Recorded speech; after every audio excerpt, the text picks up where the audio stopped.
ने जो tweet KIA है, जो कहा है, किस तरह से? असं आहे की स्टँडअप कॉमेडी करण्याचा कोणालाही अधिकार आहे, पण स्वातंत्र्याचा स्वैराचार करण्याचा अधिकार कोणालाही नाही आहे. खरं म्हणजे कामराला हे माहिती पाहिजे की महाराष्ट्राच्या जनतेने 2024 साली कोण गद्दार आहे आणि कोण खुद्दार आहे हे दाखवून दिलेलं आहे.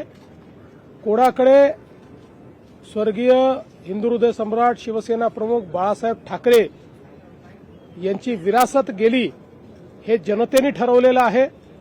त्यामुळे अशा प्रकारे खालच्या दर्जाची कॉमेडी करून आणि राज्यातल्या माजी मुख्यमंत्री, आताचे उपमुख्यमंत्री, राज्यातले वरिष्ठ नेते ज्यांच्याबद्दल राज्यातल्या जनतेमध्ये आदर आहे, त्यांच्याबद्दल अशा प्रकारचा अनादर करण्याचा कोणालाही अधिकार नाही.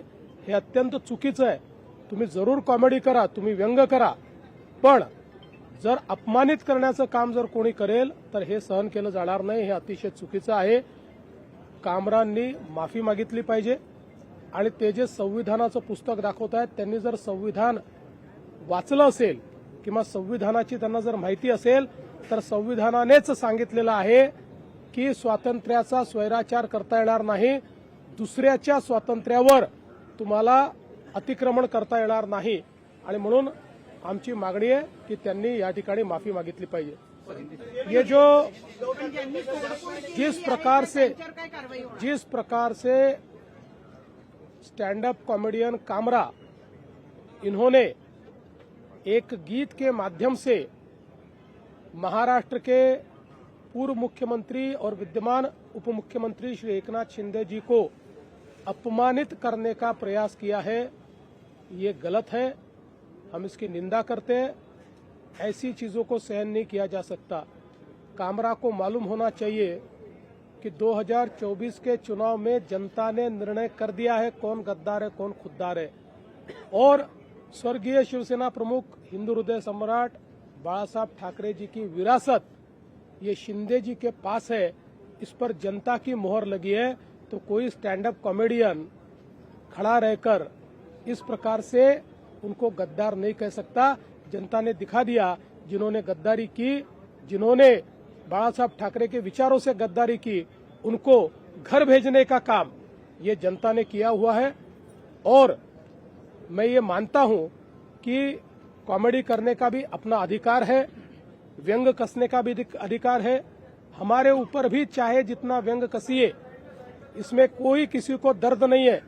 लेकिन अगर जानबूझकर अपमानित करने का और इस प्रकार से इतने बड़े नेताओं को बदनाम करने का काम अगर कोई करेगा तो मुझे ऐसा लगता है कि उसको सहन नहीं किया जाएगा. उस पर जो भी कानूनन कार्रवाई है वो कार्रवाई की जाएगी. बिल्कुल कुणाल कामरा इन्होंने माफी मांगनी चाहिए. वो जिस प्रकार से संविधान का फोटो दिखाकर ट्वीट कर रहे हैं, ये वही लाल संविधान है जो राहुल गांधी दिखाते हैं. ये राहुल गांधी का संविधान जो न राहुल गांधी ने पढ़ा है न कामरा ने पढ़ा है. ऐसे संविधान का फोटो निकालकर आपकी गलती को आप लेजिटिमेट नहीं कर सकते, क्योंकि इसी संविधान ने ये कहा है कि हर एक की स्वतंत्रता ये अक्षुण्ण है, लेकिन उस पर मर्यादा भी है. जब वो दूसरे की स्वतंत्रता पर आक्रमण करती है तो ऐसी स्वतंत्रता पर मर्यादाएं भी आती है. दूसरे की स्वतंत्रता पर, दूसरे के विचारों पर आप आक्रमण नहीं कर सकते. इसलिए राहुल गांधी का संविधान दिखाकर आप अपने कुकर्मों से नहीं बच सकते. कुणाल कामरानं माफी मागावी असं म्हणतायत मुख्यमंत्री. स्वातंत्र्याचा अर्थ स्वैराचार नव्हे, स्वातंत्र्याचा स्वैराचार करण्याचा अधिकार कुणालाही नाही. कोण गद्दार कोण खुद्दार हे जनतेनं आधीच दाखवलेलं आहे असं देखील फडणवीसांनी स्पष्ट केलेलं आहे. कुणाल कामरावर कायदेशीर कारवाई केली जाणार असं देखील फडणवीस म्हणतायत.